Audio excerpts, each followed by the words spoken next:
You know that moment when you can feel everything about to go sideways, like when you're driving and see black ice ahead, but it's too late to hit the brakes? That's exactly what the conference room felt like that Tuesday morning in November, when Brian Collins walked in wearing his too tight navy suit and those ridiculous loafers with no socks. My name is Mark Thompson, and at 48 years old, I'd been the operations director at Atlas Supply Chain Solutions for 12 years. Before that, I spent 8 years in the Army handling logistics for the 82nd Airborne. Everything from coordinating mess halls to moving entire battalions across 3 continents. When you've managed supply drops under fire in Afghanistan, civilian logistics should be a walk in the park. Turns out, corporate warfare has its own unique challenges. In the civilian world, my military experience translated to keeping $2.8 billion worth of supply chains running smoothly across the Midwest. I don't panic. I don't yell. When a shipment of critical automotive parts gets stuck in customs and Ford's assembly line is about to shut down, I'm the guy they call at 3 a.m. I drink black coffee, work the phones, and fix problems. That's what I do. Atlas Supply Chain Solutions was a solid company. We weren't the biggest player in Chicago, but we had something the giants didn't: reliability. Our clients knew that when they signed with Atlas, their shipments would arrive on time, every time. No surprises, no excuses, no BS. In an industry where a single delayed truck can cost a manufacturer millions, that reliability was worth its weight in gold. Our biggest client was Wright Manufacturing, run by Aaron Wright. Aaron was 64 years old, built like a brick wall, and had been manufacturing automotive parts since before Brian Collins was born. Wright Manufacturing was worth $750 million annually to Atlas, about 40% of our total revenue. Aaron didn't just trust us with his logistics. He trusted us with his reputation. Aaron and I had history. Real history, not the superficial business relationship crap you see at networking events. We'd worked together through the 2008 recession when half his suppliers went under and banks were calling in loans left and right. I personally drove a truck full of steel bearings from Pittsburgh to Detroit in a blizzard because Aaron's production line couldn't wait for the regular delivery schedule.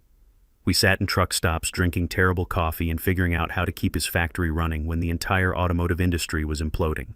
That's the kind of relationship you build over 12 years. Trust earned through crisis, not PowerPoint presentations.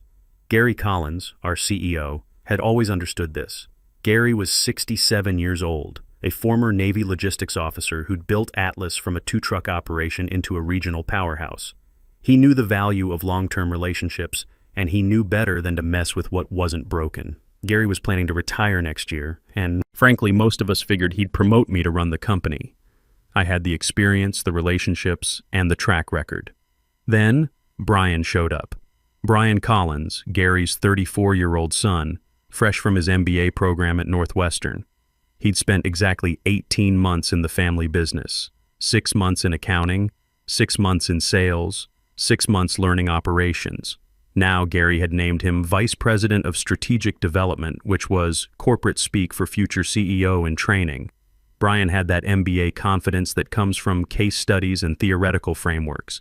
He talked about optimizing customer touch points and leveraging synergistic opportunities.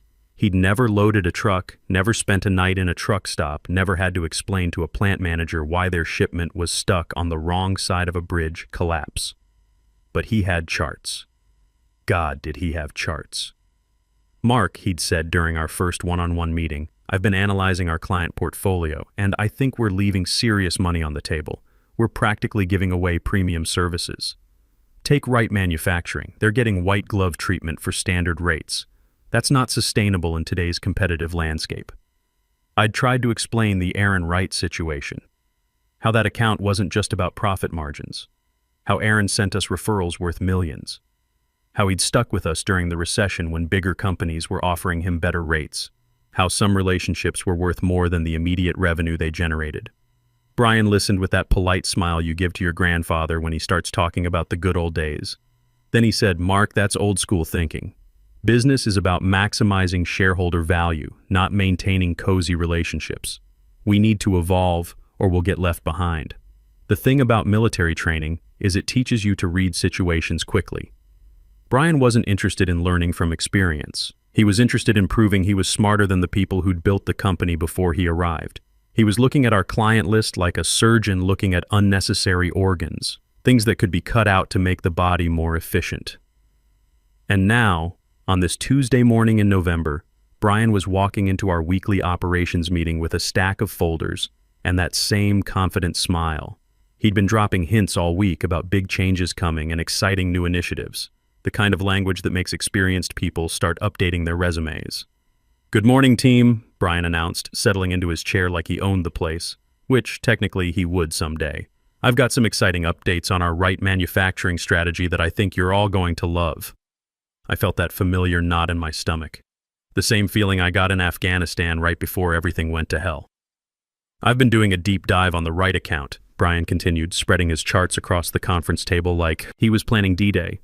"And frankly, I'm seeing some concerning patterns. We're essentially subsidizing their operations instead of running a profitable business relationship." Sarah Martinez, our head of client services, shifted uncomfortably in her seat. She'd been with Atlas for 8 years and knew the right account inside and out. "Brian, the right relationship has been consistently profitable. Their volume alone justifies the service level." "Sarah, that's exactly the kind of thinking that's holding us back," Brian said with that patronizing tone that probably worked great on his study group. "Yes, they generate revenue, but are we maximizing that relationship's potential? I've run the numbers, and we're leaving at least 30% additional profit on the table." I kept my mouth shut, but my jaw was getting tight. In the Army, we had a saying about officers who'd never been in the field trying to tell seasoned NCOs how to do their jobs. It usually didn't end well for anybody. "Here's what I'm proposing," Brian said, flipping to a slide titled Right Manufacturing Optimization Strategy. "First, we implement dynamic pricing based on demand fluctuations. Second, we establish minimum order thresholds for premium service levels. Third, we introduce quarterly business reviews to ensure strategic alignment." The room went quiet. Tom Bradley, our warehouse manager who'd been loading trucks since before Brian could drive, finally spoke up. "Brian, Aaron Wright doesn't do business that way. He values consistency and reliability over everything else." "Tom, that's exactly the problem," Brian replied. "We're letting the client dictate terms instead of positioning ourselves as strategic partners. It's time Aaron Wright understood that premium service comes with premium pricing." I felt something cold settle in my chest. This kid was about to blow up a relationship that had taken 12 years to build, and he thought he was being innovative. "Brian," I said, keeping my voice level, "Aaron's been through 3 recessions, 2 supplier bankruptcies, and the 2008 financial crisis. He doesn't want strategic partnerships. He wants his parts delivered on time, every time, without surprises. That's what we've given him for over a decade." "Mark, I appreciate the historical perspective," Brian said, and I could hear the dismissal in his voice. "But we can't let nostalgia drive business decisions. Aaron Wright needs to understand that Atlas is evolving. We're not the same company his grandfather's generation worked with." That hit me wrong. Aaron's grandfather hadn't worked with Atlas. Aaron had built his relationship with us from scratch, truck by truck, delivery by delivery. Brian was talking about our most important client like he was some kind of legacy burden instead of the foundation our company was built on. "What exactly are you planning?" I asked. Brian smiled like he'd been waiting for this question. "I'm going to sit down with Aaron next week and present our new service model. Face to face, businessman to businessman. It's time to have an adult conversation about what this relationship really looks like going forward." The room temperature seemed to drop about 10 degrees. Sarah actually winced. Tom stared at his coffee cup like it might contain answers to life's great mysteries. "Brian," I said carefully, "Aaron doesn't do presentations. He's old school. The man built his company on handshake deals and personal trust. Mark, everyone appreciates straight talk if you deliver it professionally," Brian said. "I've been analyzing Wright's operational patterns, really diving deep into their logistics needs. The data tells a clear story. They need us more than we need them, and it's time our pricing reflected that reality." I tried one more time. "Aaron values relationships above spreadsheets. He's stuck with us through tough times because we've stuck with him. That loyalty runs both ways." "Loyalty is a luxury we can't afford in today's competitive marketplace," Brian replied.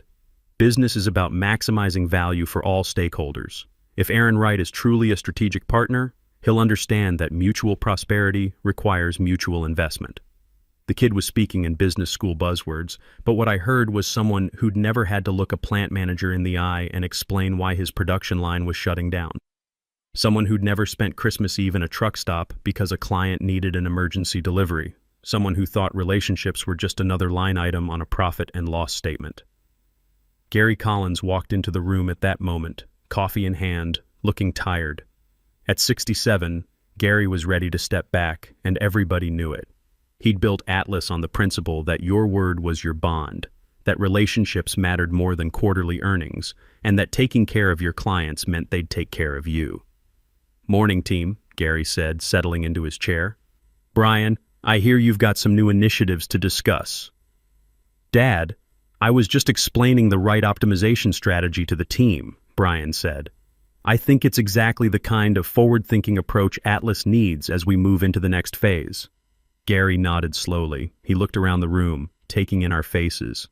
Tom was studying his hands. Sarah was examining her pen like it was a fascinating artifact. I was probably grinding my teeth. "Son," Gary said finally, "Aaron Wright called me yesterday. Something about changes to his service agreement." Brian straightened up, clearly pleased. "Yes, I sent him a preliminary overview of our new strategic framework. I wanted to give him time to review it before our meeting next week." The silence that followed was the kind you hear right before thunder. Gary's face didn't change, but something shifted in his eyes. The same look he got when a driver called in with a truck breakdown or a client complaint. "You sent Aaron Wright a strategic framework," Gary said slowly, like he was translating a foreign language. "A comprehensive service optimization proposal," Brian corrected. "It outlines how we can create a more sustainable, mutually beneficial relationship moving forward." Gary set his coffee cup down very carefully. "Brian, Aaron Wright has been our client since before you could spell logistics. He doesn't want optimization proposals. He wants his parts delivered on time." "Dad, that's exactly the kind of old-fashioned thinking that's holding Atlas back," Brian said. "Aaron Wright needs to understand that business relationships evolve. We can't keep operating like it's 1995. And that's when I knew this was going to end badly." Gary picked up his phone and dialed. Right there in the conference room, in front of all of us. "Aaron, it's Gary Collins. Yes, I got your message. I think we need to talk." The conversation was brief, professional, and deadly quiet on Gary's end. "A lot of I understand, and we'll handle this immediately." When he hung up, the room felt like a tomb. "Brian," Gary said, his voice carrying the weight of 35 years in business. "Aaron Wright is coming in tomorrow morning. He wants to discuss the future of our relationship." Brian actually looked pleased. "Perfect. That gives me time to prepare a comprehensive presentation. I've got some great ideas about how we can modernize the partnership." "No," Gary said simply. "You won't be in that meeting." The color drained from Brian's face. "Dad, this is my initiative. I should be the one to present." "Son, you've done enough." Gary stood up slowly. "Mark, you and I need to prepare for damage control. Everyone else back to work. We've got trucks to load and promises to keep." As the room emptied, Brian lingered, clearly wanting to argue his case. Gary waited until it was just the three of us. "Brian, I know you think you're helping," Gary said, his voice gentler than I expected. "But Aaron Wright isn't some account we can optimize. He's the reason this company survived 2008. He's the reason we could make payroll during the recession. You don't fix what isn't broken." "It is broken, Dad," Brian insisted. "We're leaving money on the table every single day. Our profit margins on the Wright account are below industry standards. That's not sustainable." "Profit margins," Gary repeated, like the words tasted bitter. "Son, let me tell you about profit margins. In 2009, when General Motors was going bankrupt and half our clients were defaulting on payments, Aaron Wright advanced us $2 million to cover our operating costs. No contract, no legal guarantees, just a handshake and his word. That's worth more than any profit margin calculation you'll find in your MBA textbooks." I watched Brian process this information. You could see him trying to fit it into his business framework, trying to find the spreadsheet category for loyalty and trust. "That was 14 years ago," Brian said finally. "Market conditions have changed. We can't base current strategy on historical sentiment." And that's when I knew this kid was going to destroy everything Gary had built. Next morning, Aaron Wright walked into our offices at exactly 9 a.m. Aaron was always punctual, military habit from his Vietnam days. He was wearing his usual uniform, dark blue work shirt, khakis, and steel-toed boots that had seen more factory floors than most people see in a lifetime. Aaron Wright wasn't just successful, he was respected. The kind of man who still shook hands on million-dollar deals, who knew every employee's name, who'd worked his way up from the factory floor to the executive suite. When Aaron spoke, people listened, because his words carried the weight of 40 years of getting things done. Gary and I met him in the small conference room, not the formal boardroom. Aaron preferred it that way. Less pretense, more conversation. We'd done hundreds of meetings in that room over the years, figured out delivery schedules, solved logistics problems, weathered economic storms. "Gary, Mark," Aaron said, settling into his chair. "I'll cut to the chase. I got this interesting document yesterday from your son. Strategic framework, he called it." Aaron pulled out a printed copy of Brian's proposal. It was impressive looking. Color charts, graphs, executive summary. The kind of document that probably earned Brian good grades in business school. "He wants to implement surge pricing on my deliveries," Aaron said, flipping through the pages. "Dynamic rate adjustments based on market demand, minimum order thresholds for premium service, and something called quarterly strategic alignment reviews." Gary's jaw tightened. "Aaron, I want you to know that document was sent without my approval." "I figured as much," Aaron said. "But here's the thing, Gary.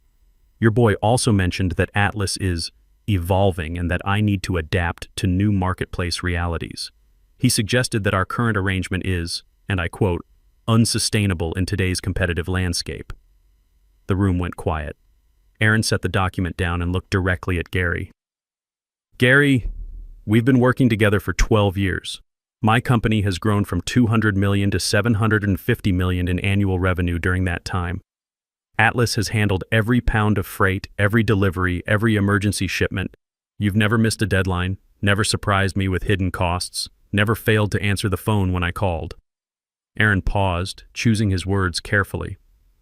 "But now your son is telling me that relationship needs to be optimized. He wants to charge me extra for priority handling during busy seasons, the same priority handling I've been getting for over a decade. He wants me to justify my shipping volume in quarterly reviews like I'm some kind of new account." Gary started to speak, but Aaron held up a hand. "Let me finish. I've built Wright Manufacturing on consistency and reliability. I don't want strategic partnerships or dynamic pricing models. I want to call Mark at 6 a.m. when there's a production crisis and know that my parts will be on the road within the hour. I want to pay the same rate in January that I pay in November. I want to work with people who understand that business is built on trust, not spreadsheets." Aaron leaned back in his chair. "Your son doesn't understand that. He sees me as an underperforming asset that needs optimization. I see you as partners who've earned my loyalty and my business." The silence stretched until Gary finally spoke. "Aaron, Brian is young. He's got ideas, but he doesn't have experience. This company was built on relationships like ours, and that's not changing." "Maybe not," Aaron said. "But succession planning is part of business, Gary. You're 67 years old. You won't be running Atlas forever. When you step down, will your son honor the commitments you've made, or will he optimize me right out the door?" And that's when I realized Aaron Wright wasn't just upset about Brian's proposal. He was questioning the future of Atlas itself. Gary looked like he'd aged 10 years in 10 minutes. "Aaron, I give you my word that Atlas will honor every commitment we've made. Brian is learning, but this company's values aren't changing." Aaron nodded slowly. "I hope that's true, Gary. But here's my concern. Last month I had lunch with Pete Morrison from Morrison Steel. He told me an interesting story about his logistics provider. New management came in, implemented efficiency improvements, and within 6 months, Pete was looking for a new supplier because his delivery costs had doubled and his service quality had crashed. The message was clear. Aaron Wright wasn't just upset about Brian's proposal. He was worried about becoming the next Pete Morrison. "I need some assurance, Gary," Aaron continued. "Not just your word, though I've never had reason to doubt it. I need to know that the person managing my account understands my business and my needs." That's when Brian walked in. I don't know if he'd been listening outside the door or if his timing was just spectacularly bad, but he walked into that room like he was making a grand entrance at his own graduation party. "Mr. Wright," Brian said, extending his hand with a confident smile. "I'm Brian Collins, VP of Strategic Development. I'm excited to finally meet face to face." Aaron shook his hand politely, but I could see the temperature in the room drop about 20 degrees. I hope you had a chance to review the strategic framework I sent, Brian continued, completely oblivious to the atmosphere. I think you'll find it addresses some inefficiencies in our current arrangement that, frankly, nobody's been willing to discuss. Gary started to say something, but Aaron held up a hand. Mr. Collins, I did review your document. Very thorough. Tell me, how long have you been working in logistics? Well, I've been with Atlas for 18 months now, rotating through different departments to get a comprehensive understanding of our operations, Brian said proudly. Before that, I completed my MBA at Northwestern, focusing on supply chain optimization and strategic partnerships. 18 months, Aaron repeated. And before your MBA, I worked in consulting for 2 years straight out of college. Really gave me a broad perspective on how different industries approach operational challenges. Aaron nodded thoughtfully. So you've never actually worked in manufacturing? Not directly, no. But modern business is about understanding systems and processes, not just industry-specific experience. The principles of optimization apply across all sectors. I watched Aaron's face. It was like watching someone realize they were talking to a person who'd learned how to swim from a textbook but had never been in the water. Mr. Collins, Aaron said quietly, let me tell you about my business. Wright Manufacturing makes precision automotive parts. We supply components for brake systems, steering assemblies, and engine mounts. When one of our parts fails, people die. When our deliveries are late, assembly lines shut down, and thousands of people go home without pay. Brian nodded enthusiastically. Exactly why we need to implement more rigorous quality controls and performance metrics. Stop, Aaron said, his voice cutting through Brian's response like a blade. I don't need quality controls. I need reliability. For 12 years, Atlas has delivered my parts on schedule, every schedule. Mark has never failed me once. Not once. Aaron stood up slowly. Your strategic framework wants to charge me extra for priority handling during busy seasons. Mr. Collins, every season is busy season when you're making safety-critical parts. Your framework wants to implement minimum order thresholds. Sometimes I need one emergency shipment of a single component to keep a production line running. Brian opened his mouth to respond, but Aaron wasn't finished. Your framework treats my business like it's a commodity account that needs optimization. My business is built on relationships with people who understand that when I call at midnight because there's a production crisis, it's not a billable event, it's what partners do for each other. The room went dead quiet. Aaron looked at Gary, then at me, then back at Brian. Mr. Collins, I'm sure you're very smart, and I'm sure your MBA taught you a lot about strategic frameworks. But you don't understand my business, you don't understand my needs, and frankly, you don't understand the difference between efficiency and effectiveness. Brian's face was red. Mr. Wright, with all due respect, your resistance to modernization is exactly the kind of thinking that prevents businesses from reaching their full potential.